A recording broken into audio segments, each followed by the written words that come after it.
The authors have no financial interests in this presentation.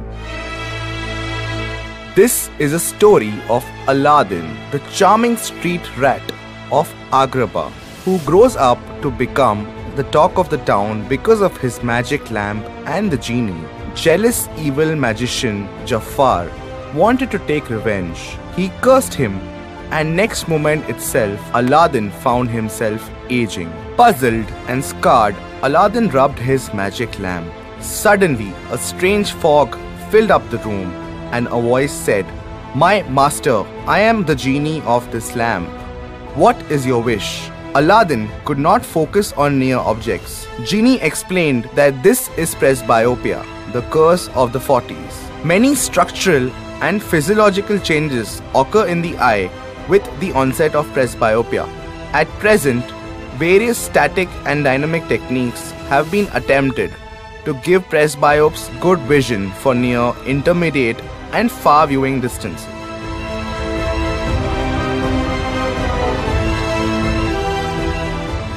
Aladdin put forward his first wish to get rid of glasses using presbyopic laser correction. Indications for presbyopic laser correction include normal anterior and posterior segment. Contraindications include raised blood sugar, any posterior or anterior segment abnormality. Addressing patient expectations, explaining about neuroadaptation time should be also given a lot of importance. It is also important to know the patient's dominant eye, for which we need to make a small triangle with our hands and focus on the object in the center. If the object stays centered, your right eye is dominant.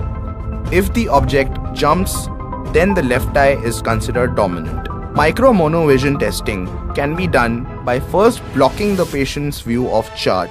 The X lens is then put in front of the non-dominant eye, and the patient is asked to observe if any ghosting is noted. Then the patient is shown the near vision correction and made to read the smallest possible letter, after which the distance card is again shown to the patient. The distant dominant eye is covered, and the patient is asked if he is aware of the near dominant eye being blurred for distance.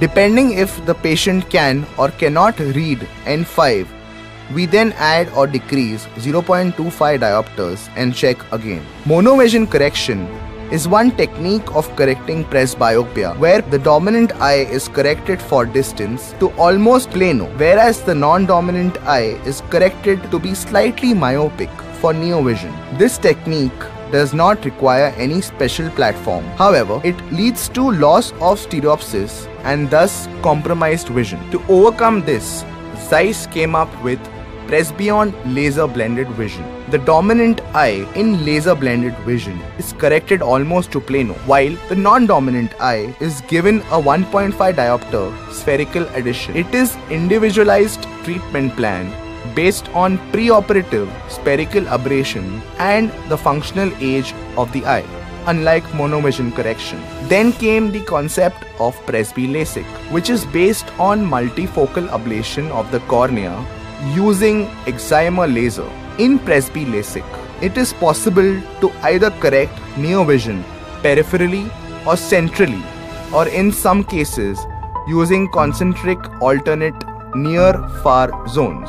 When the peripheral zones is used for near vision, this is known as peripheral presbyopic laser vision correction. Nidec uses this technique.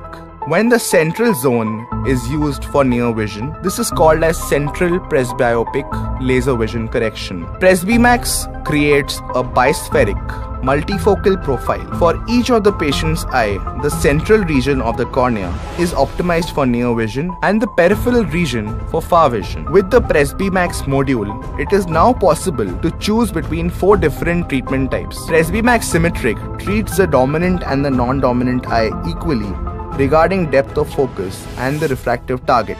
Presbymax Micro Monovision, on the other hand, creates the same depth of focus in both eyes. However, the dominant eye focuses slightly more towards near vision. In case of Presbymax Hybrid, a different depth of focus is generated in the dominant and the non-dominant eye. This ensures and extremely fast visual recovery. Presbymax monocular platform is similar. However, there is no add power in the dominant eye and medium add power in the non-dominant eye. After a trial of using multifocal lenses, we then analyze the patient based on the decision tree for deciding which protocol can be performed for the patient. For presbyopic planning, we must start with selecting the aberration-free protocol. Then, depending on the refractive error, we must modify the refraction of the patient.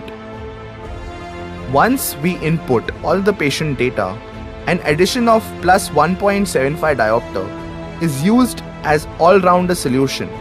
But again, depending upon the refractive error or planning of surface treatment, or in case of pseudophakic eyes, we need to add spherical power to this correction. We must make use of pupil offset, and again depending on the refractive error, the diameter of the optical zone is then decided upon. SupraCore is another presbyopic algorithm that corrects presbyopia in one-step procedure.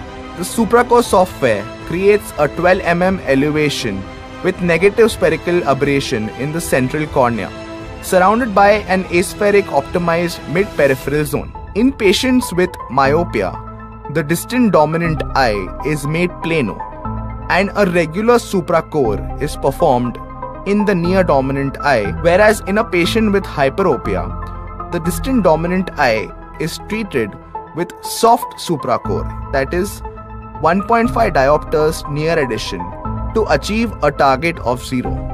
And the near dominant eye is treated with regular SupraCore of 2 diopters near addition as mentioned before. Intracore is another technique using femto laser to create concentric rings in the corneal stroma. These rings cause localized steepening, leading to concentric distance and near corrected zones. Lastly, multifocal phakic IOL, refractive lens exchange, and accommodating IOLs are also an option. Thus, using the novel approaches of presbyopic treatment, Genie helped transport Aladdin back to where he was, not dependent on his glasses. Aladdin now lived happily ever after with his princess. Wait, don't you want to see what happened to Jafar? Number 1, number 2.